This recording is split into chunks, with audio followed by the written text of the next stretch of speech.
Le temps passe, et il fait tourner la roue de la vie comme l'eau celle des moulins.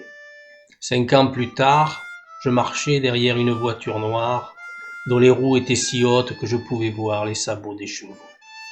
J'étais vêtu de noir, et la main du petit Paul serrait la mienne de toutes ses forces. On emportait notre mère pour toujours. De cette terrible journée, je n'ai aucun autre souvenir, comme si mes 15 ans avaient refusé d'admettre la force d'un chagrin qui pouvait me tuer.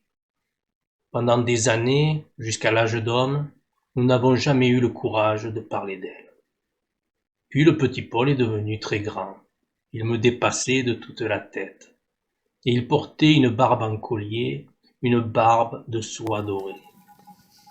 Dans les collines de l'Étoile, qu'il n'a jamais voulu quitter, il menait son troupeau de chèvres.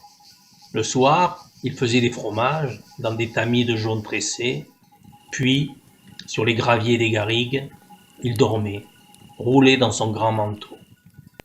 Il fut le dernier chevrier de Virgile. Mais à 30 ans, dans une clinique, il mourut. Sur la table de nuit, il y avait son harmonica. Mon cher Lily ne l'accompagna pas avec moi jusqu'au petit cimetière de la Treille, car il y attendait depuis des années sous un carré d'immortels.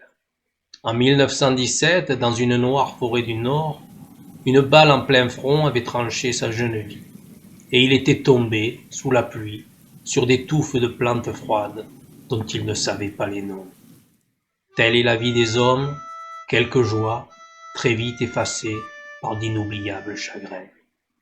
Il n'est pas nécessaire de le dire aux enfants.